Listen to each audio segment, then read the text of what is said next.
Assalamualaikum warahmatullahi wabarakatuh. Yang terhormat Bapak Median Agus Priyadi selaku dosen pengampu mata kuliah Biologi Kelautan serta teman-teman semua yang saya banggakan.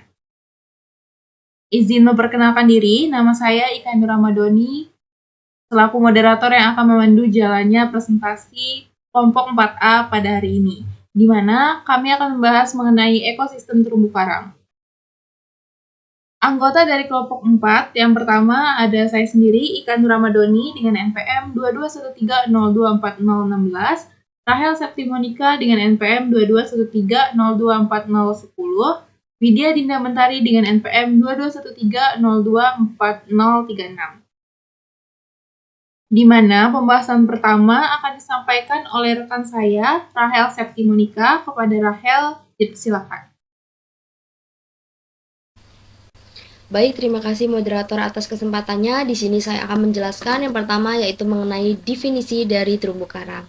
Jadi terumbu karang ini adalah struktur ekosistem laut yang dia itu terdiri dari koloni karang yang hidup bersamaan dengan organisme laut lainnya.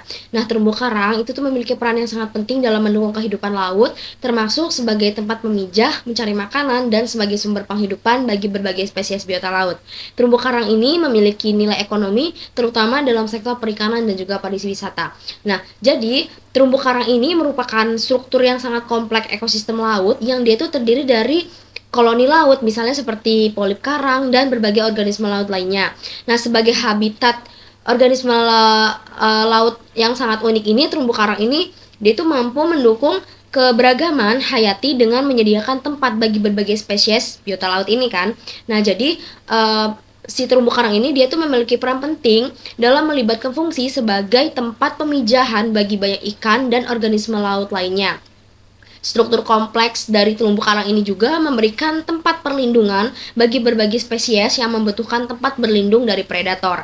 Nah, selain itu, terumbu karang ini juga dia itu menjadi sebuah sumber makanan bagi beberapa organisme laut yang bergantung pada karang sebagai substrat mereka. Berikutnya yaitu ada karakteristik terumbu karang. Jadi karakteristik terumbu karang itu dapat dikelompokkan menjadi dua, yaitu ada karakteristik fisik dan juga karakteristik biologis menurut Sulistyati tahun 2014 halaman 139. Yang pertama itu ada karakteristik fisik. Karakteristik fisik itu terdapat kedalaman, kecepatan arus, transparasi air, salinitas, dan juga temperatur air. Sedangkan pada karakteristik biologis itu dia ada terdapat keanekaragaman hayati, kepadatan karang, dan juga kesehatan karang. Baik, kemudian itu yang pertama itu tadi ada karakteristik fisik, yaitu terdapat kedalaman. Jadi kedalaman ini merujuk pada jarak vertikal dari permukaan air laut ke dasar laut atau dasar perairan. Pada kedalaman terumbu karang yang berada di sekitar kedalaman 0 sampai 10 meter, ini merupakan terumbu karang yang paling produktif dan juga dia itu memiliki keanekaragaman hayati yang sangat tinggi. Nah, hal ini karena pada kedalaman tersebut sinar matahari itu masih dapat menembus ke dalam dasar laut sehingga si terumbu karang ini dia itu masih mampu untuk melakukan sebuah fotosintesis yang dapat jadi ketika dia bisa mampu melakukan fotosintesis, artinya dia itu mampu melakukan keberlangsungan hidupnya secara baik. Yang kedua itu ada kecepatan arus. Nah, kecepatan arus ini merupakan ukuran dari sejauh mana sih air ini bergerak secara horizontal dalam suatu perairan. Nah, kecepatan arus ini rendah sekitar 0,2 sampai 0,5 knot dan sedang itu sekitar 0 sampai 5 sampai 1 knot. Ini merupakan kondisi yang sangat ideal untuk pertumbuhan terumbu karang. Jadi arus yang terlalu kuat ini dapat menyebabkan erosi pada terumbu karang, sedangkan arus yang terlalu lemah itu dapat menyebabkan sedimentasi, yang artinya dianggap bahwa kondisi ideal untuk pertumbuhan terumbu karang ini arus yang terlalu kuat itu dapat menyebabkan erosi pada terumbu karang. Sedangkan kalau arus yang terlalu lemah itu dapat menyebabkan kekurangan pasokan nutrisi karena kurangnya pergerakan yang membawa zat-zat penting. Selanjutnya itu ada transparasi air. Jadi kalau transparasi air ini dia itu merajuk pada sejauh mana cahaya matahari ini dapat menembus air. Dan juga dalam konteks ini, tingkat transparansi yang tinggi sekitar 8 meter itu dia mampu menciptakan kondisi ideal untuk pertumbuhan terumbu karang. Nah, transparansi air yang sangat tinggi itu memungkinkan sinar matahari yang menembus hingga ke dasar laut itu dapat mendukung fotosintesis dan juga memfasilitasi kondisi optimal bagi ekosistem terumbu karang. Yang selanjutnya itu ada salinitas. Jadi salinitas ini adalah konsentrasi garam dalam air yang kemudian dia itu diukur dalam bagian per 1000 atau praktis diukur dalam satuan PSU atau Practical Salinity Unit. Dalam konteks ini terumbu karang ini dia itu di salinitas air laut ini ideal berada sekitar 32 sampai 35 ppt. Jadi salinitas yang terlalu rendah atau terlalu tinggi ini dapat menyebabkan stres pada terumbu karang. Dengan salinitas yang rendah atau tinggi ini, yang sangat ekstrim ini dapat menyebabkan kematian pada si terumbu karang itu. Kemudian itu ada temperatur air. Jadi kalau temperatur air ini dia itu merujuk pada suhu air laut. Nah, dalam konteks pertumbuhan terumbu karang, suhu air laut ini idealnya berada sekitar 28 sampai 30 derajat Celcius, di mana suhu air ini yang terlalu rendah dapat menyebabkan stres pada terumbu karang. Sementara suhu air yang terlalu tinggi dia itu dapat menyebabkan kematian dari si terumbu karang ini. Oleh karena itu, temperatur air ini dia itu menjadi faktor yang sangat penting dalam memahami kondisi lingkungan yang mendukung kesehatan dari si terumbu karang. Baik, yang selanjutnya yaitu ada karakteristik terumbu karang, yaitu ada karakteristik biologis, itu ada keanekaragaman hayati dan kepadatan karang. Yang pertama yaitu mengenai keanekaragaman hayati. Jadi keanekaragaman hayati ini artinya dia itu memiliki keanekaragaman hayati yang tinggi yang diukur dari jumlah dan jenis karang keras, karang lunak, dan juga jenis ikan yang ditemukan di dalamnya. Jadi tingginya keanekaragaman hayati ini dia itu dianggap sebagai indikator kesehatan terumbu karang dengan variasi spesies yang sangat melimpah. Artinya terumbu karang ini dia tuh memiliki kemampuan untuk beradaptasi dan juga bertahan terhadap perubahan lingkungan yang menunjukkan ekosistem yang sehat dan berkelanjutan. Untuk kepadatan karang kepadatan karang ini berkisar sekitar antara 50 sampai 100 individu atau per meter kubus, merupakan kondisi yang ideal untuk pertumbuhan terumbu karang. Jadi kepadatan karang ini dia tuh mengacu pada jumlah individu karang yang ditemukan dalam satu area tertentu. Dia itu diukur dalam suatu individu per meter persegi. Dalam konteks ini artinya kepadatan terumbu karang ini dia itu berkisar sekitar 50 sampai 100 individu yang dianggap sebagai kondisi ideal untuk pertumbuhan sekarang ini. Nah, kepadatan yang tinggi misalnya itu sekitar 100 individu per meter kubus ini menciptakan sebuah lingkungan yang mendukung pertumbuhan si terumbu karang ini, sementara kepadatan yang rendah itu dia dapat membuat terumbu karang ini menjadi rentan terhadap kerusakan atau gangguan-gangguan dari sekitarnya. Kemudian itu ada kesehatan karang. Nah, jadi kesehatan karang itu dia itu mencangkup kondisi keseluruhan terumbu karang dan juga ekosistemnya. Nah, ini melibatkan berbagai aspek seperti keberlanjutan, keanekaragaman hayati, kemampuan reproduksi, pertumbuhan, dan ketahanan terhadap stres lingkungan. Nah, evolusi kesehatan karang ini sering melibatkan pemantauan berkelanjutan untuk memahami perubahan dalam faktor-faktor ini, dan juga mengambil tindakan yang diperlukan untuk mendukung kesehatan jangka panjang dari ekosistem terumbu karang ini. Baik, di sini selanjutnya saya akan menjelaskan mengenai karakteristik ekosistem terumbu karang.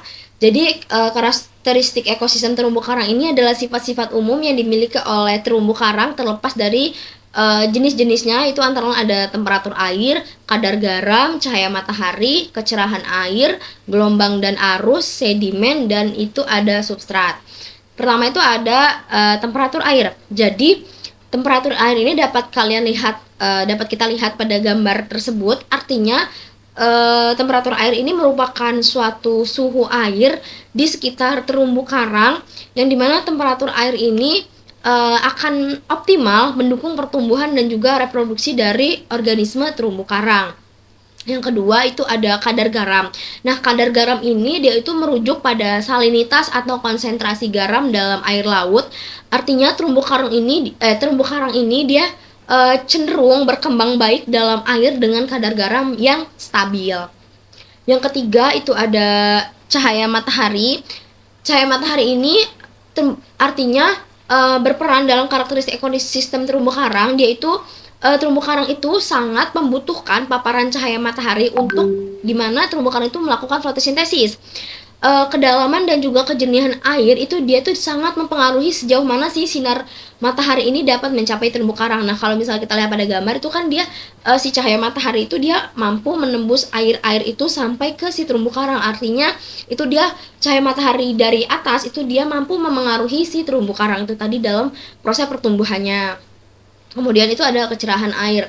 Nah, kalau kecerahan air ini dia itu menunjukkan sejauh mana cahaya itu dapat menembus si air ini. Artinya kecerahan yang tinggi itu dapat mendukung fotosintesis dengan alga simbiotik di dalam karang. Misalnya jika di dalam karang itu terdapat alga simbiotik, berarti dia itu mampu mendukung fotosintesis dari si karang itu tersebut.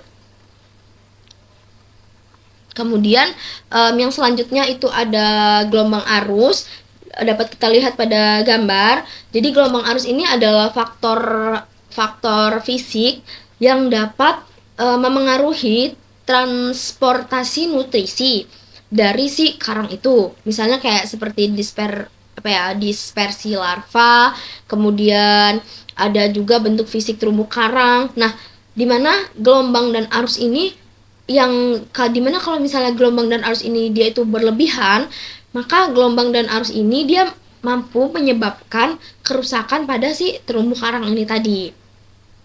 Selanjutnya itu ada sedimen, dapat kita lihat pada gambar. Jadi sedimen ini merupakan kandungan partikel yang ada di dalam air yang terlalu banyak, yang dimana jika terlalu banyak sedimen ini dia dapat menyebabkan penyelarasan karang dan menghambat proses fotosintesis dari karang itu tersebut. Begitu. Kemudian yang terakhir itu ada substrat. Jadi substrat ini merupakan jenis karang laut tempat terumbu karang ini tumbuh.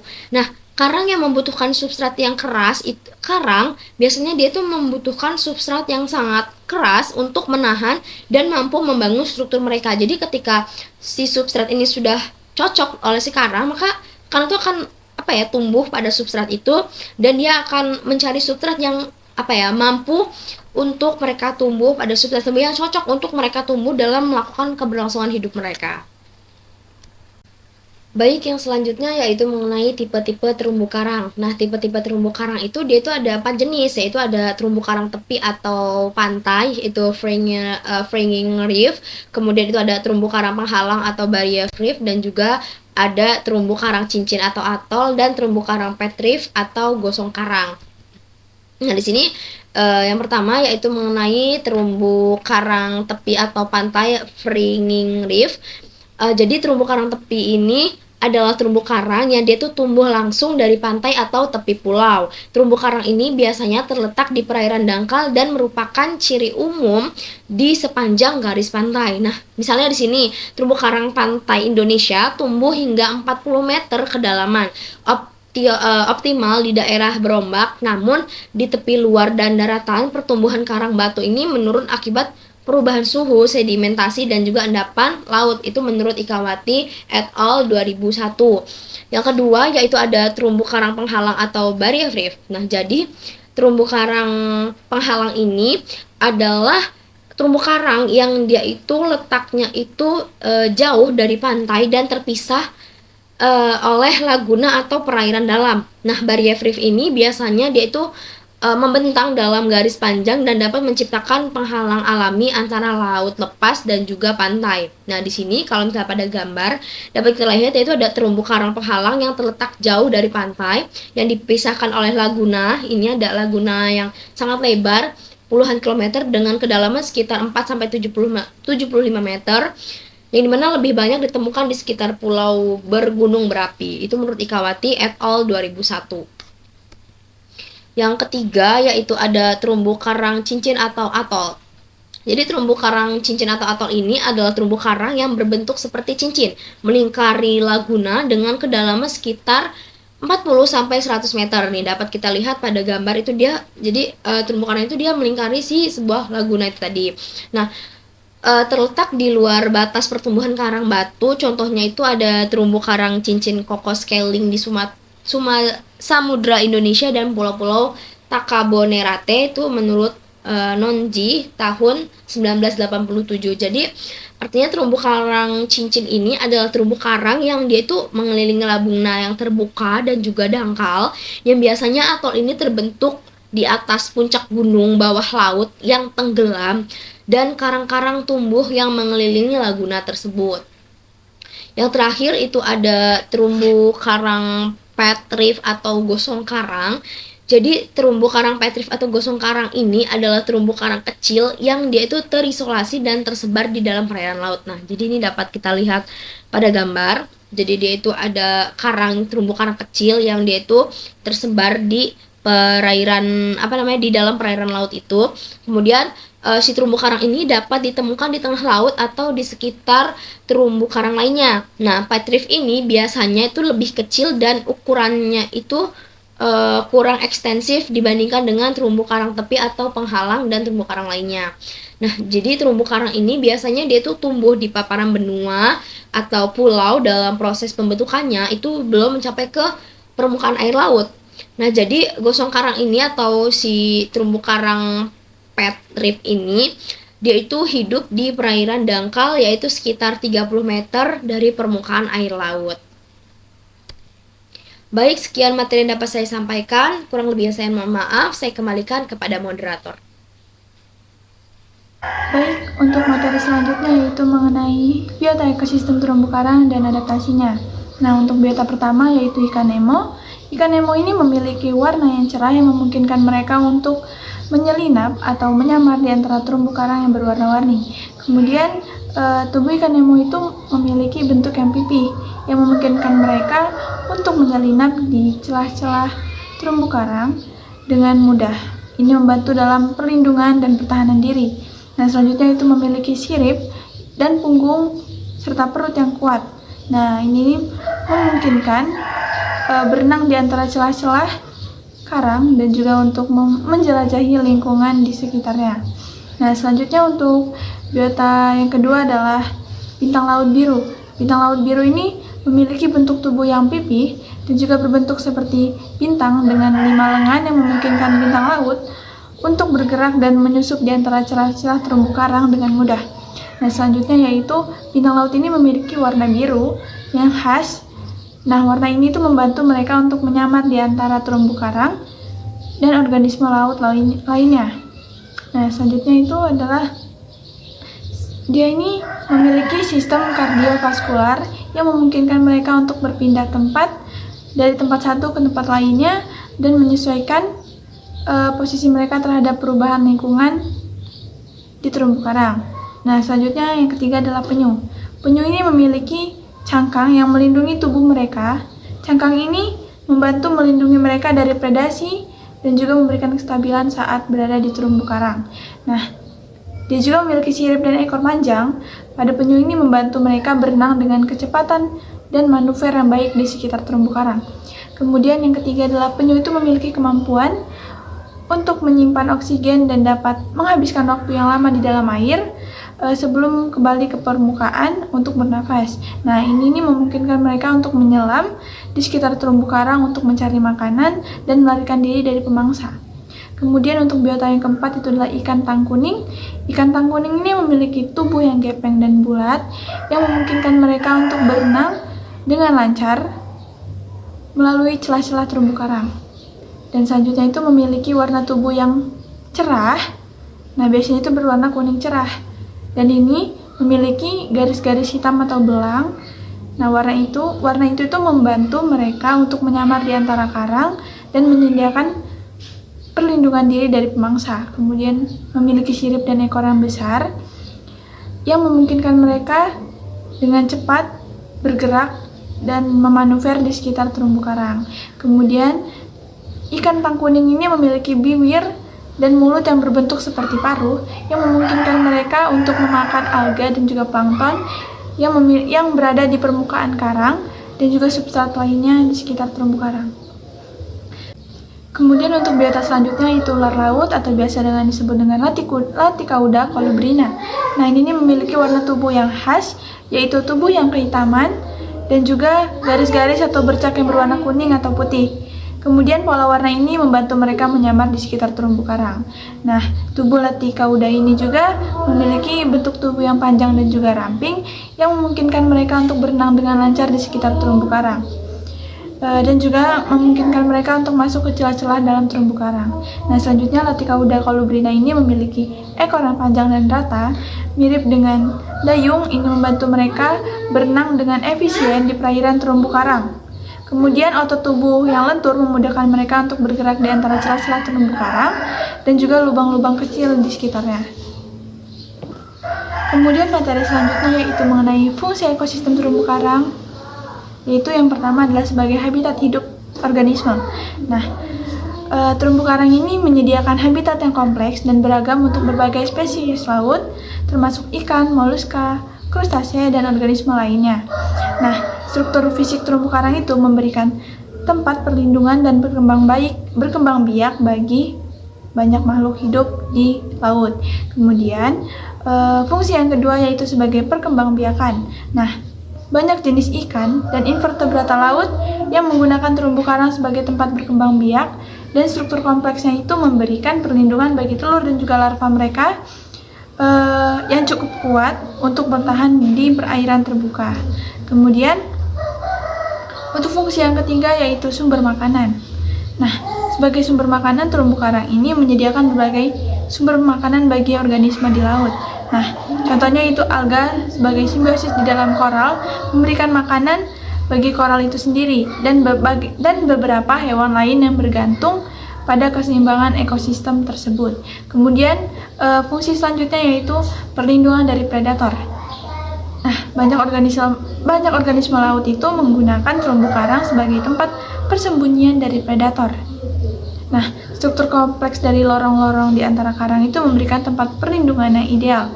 Nah, selanjutnya itu keseimbangan ekosistem sebagai fungsi dari terumbu karang. Nah, keseimbangan ekosistem ini bagi terumbu karang itu berkontribusi pada keseimbangan ekosistem laut secara keseluruhan dengan menyediakan fungsi ekologis yang mendukung keberlanjutan sumber daya laut. Kemudian, fungsi selanjutnya yaitu penghasil oksigen.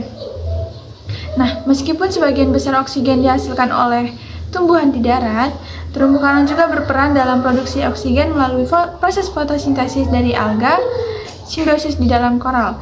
Kemudian, fungsi selanjutnya atau yang terakhir adalah proteksi pantai. Terumbu karang dapat memberikan perlindungan alami terhadap abrasi pantai karena struktur fisiknya yang kuat dapat meredam gelombang laut. Terima kasih, saya kembalikan kepada moderator. Baik, materi selanjutnya akan saya lanjutkan mengenai status terumbu karang di Indonesia.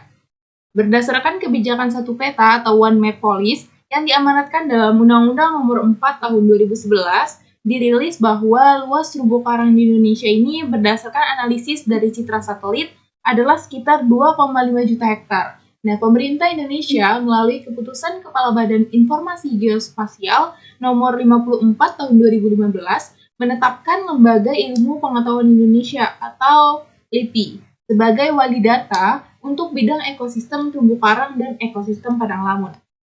Di sini sudah terdapat tabel mengenai informasi luas terumbu karang di masing-masing pulau, di mana dengan total 2,5 juta hektar tadi terdapat di 8 pulau. Yang pertama mendominasi itu ada dari Pulau Sulawesi dengan luas 862.627 hektar. Yang kedua ada di Sumatera dengan luas 478.587 hektar. Yang ketiga ada di Maluku dengan luas 439.110 hektar. Selanjutnya di Nusa Tenggara dengan luas 272.123 hektar. Selanjutnya di Papua dengan luas 269.402 hektar. Di Kalimantan dengan luas 119.304 hektar. Selanjutnya ada di Jawa dengan luas 672 hektar, 67.869 hektar. Dan yang terakhir ada di Bali dengan luas 8.837 hektar. Terumbu karang ini sangatlah dinamis, di mana perubahannya dari waktu ke waktu sangat dipengaruhi oleh kondisi lingkungan dan aktivitas manusia. Adanya fenomena-fenomena alam seperti aktivitas vulkanis, tsunami, dan peningkatan suhu air laut secara global juga sangat berpengaruh secara langsung kepada kondisi terumbu karang secara umum. Nah, berikut ada beberapa contoh karang yang ada di Indonesia. Pada bagian kiri, yang ada keterangan A, B, C, D. Yang A itu adalah Acropora suharsonoi, yang B, Eupilia baliensis, yang C ada Indopilia macassarensis, dan yang D ini adalah Isopora togianensis. Selanjutnya pada gambar yang ada di sebelah kanan, yang ada keterangan A, B, C, D, itu yang bagian A ada di Aceh, yang B ada di Bintan, Riau, C ada di Teluk Perigi, dan yang gambar D ada di Kepulauan Seribu. Nah, penentuan status terumbu karang. Status terumbu karang ini dikategorikan atau dikelompokkan atas 4 kategori. Ada jelek atau rusak, cukup atau sedang, baik, dan sangat baik. Nah, dari presentasi 0 sampai 100% itu berdasarkan tutupan terumbu karang. Tutupan terumbu karang ini adalah area terumbu karang yang tertutup oleh karang hidup. Jika presentasinya 0 sampai 25% itu dikategorikan ke jelek atau rusak. Jika 26 sampai 50% dikategorikan ke cukup atau sedang. Dan 51 sampai 75% itu dikategorikan ke baik. Serta 76 sampai 100% itu dikategorikan ke sangat baik. Berikut adalah wilayah-wilayah yang terdapat terumbu karang dan jumlah-jumlah dari pengelompokan kategori tadi. Jadi ada di 122 tempat atau wilayah. Nah, berdasarkan data-data yang sudah diteliti dari 122 ini, berdasarkan data 2019, dari 1.153 terumbu, terdapat sekitar 390 terumbu karang atau 33,80% yang termasuk kategori buruk, sedangkan 431 terumbu karang atau sebesar 37,38% masuk kategori cukup. Dan 258 terumbu karang ini atau sebesar 22,38% masuk kategori baik, dan 74 terumbu karang atau sebesar 6,42% masuk kategori sangat baik. Selanjutnya mengenai upaya pelestarian terumbu karang. Nah, dalam rangka mengurangi laju kerusakan terumbu karang, pemerintah Indonesia pada tahun 1998 meluncurkan program rehabilitasi dan pengelolaan terumbu karang atau CORMAP, Coral Reef Management and Rehabilitation Program. Nah, CORMAP ini bertujuan untuk menyelamatkan terumbu karang Indonesia agar dapat dimanfaatkan secara lestari untuk kesejahteraan masyarakat. Secara khusus, program tersebut bertujuan untuk melindungi, merehabilitasi, dan mengelola pemanfaatan terumbu karang serta ekosistemnya secara lestari sekaligus meningkatkan kesejahteraan masyarakat pesisir. Nah, upaya pelestarian terumbu karang melalui CORMAP ini dilaksanakan melalui 5 komponen utama, yaitu penguatan kelembagaan, penyadaran masyarakat, pengelolaan berbasis masyarakat, riset dan monitoring, serta pengawasan, pencegahan, dan penegakan hukum. Sementara itu, pelaksanaannya dibagi menjadi 3 tahap, yaitu tahap inisiasi, tahap akselerasi, dan tahap pelembagaan.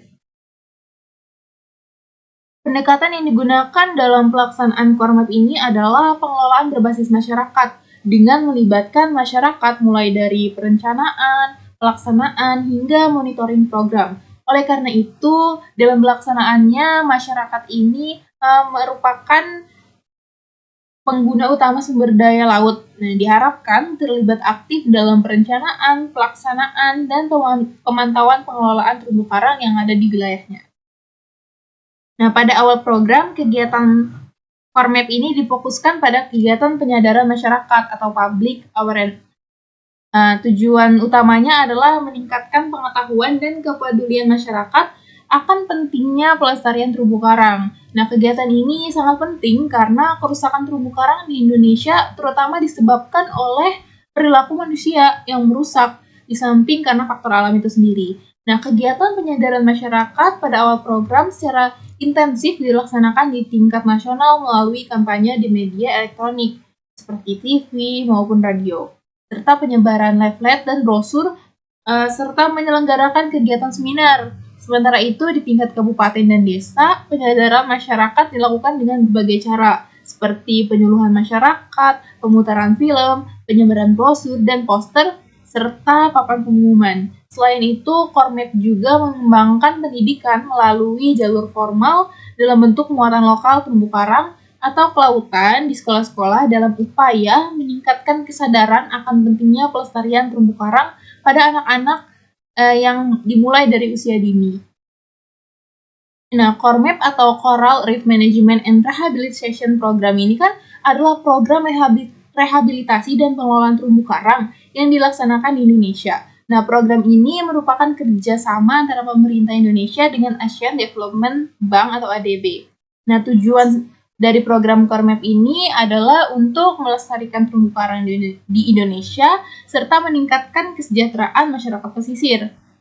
Nah, kegiatan-kegiatan yang dilakukan dalam program Kormap ini seperti rehabilitasi terumbu karang, pemantauan terumbu karang, dan edukasi dan sosialisasi pelestarian terumbu karang dan pemberdayaan masyarakat pesisir. Nah, rehabilitasi terumbu karang ini dilakukan dengan beberapa cara, seperti penanaman karang, transplantasi karang, dan perbaikan habitat terumbu karang, yang dilakukan untuk sebagai upaya pelestarian terumbu karang itu sendiri. Nah, pemantauan terumbu karang ini dilakukan untuk mengetahui kondisi terumbu karang dan untuk mengevaluasi keberhasilan program rehabilitasi. Nah, edukasi dan sosialisasi pelestarian terumbu karang dilakukan untuk meningkatkan kesadaran masyarakat tentang pentingnya pelestarian terumbu karang. Nah, pemberdayaan masyarakat di pesisir ini juga dilakukan untuk meningkatkan peran masyarakat dalam pelestarian terumbu karang. Selanjutnya tentang terumbu karang di Lampung. Nah, pertumbuhan terumbu karang di Teluk Lampung secara umum ini didominasi oleh 3 bentuk pertumbuhan, yaitu Acropora branching, Coral foliose, dan Coral massif. Lingkungan perairan memberikan dampak positif maupun negatif terhadap bentuk pertumbuhan karang. Nah, karang jenis Acropora branching dan Coral foliose itu mendominasi di daerah yang kondisi arusnya lemah dan tingkat kecerahannya tinggi. Sedangkan untuk Coral massif mendominasi di daerah yang arusnya itu kuat dan kekeruannya tinggi. Hal ini dikarenakan karang jenis ini dapat beradaptasi dengan kondisi perairan dengan arus yang kuat dan kekeruannya tinggi. Baik, sekian presentasi dari kelompok 4. Mohon maaf apabila ada kesalahan kata. Kami akhiri wabillahi taufiq wal hidayah. Wassalamualaikum warahmatullahi wabarakatuh. Terima kasih.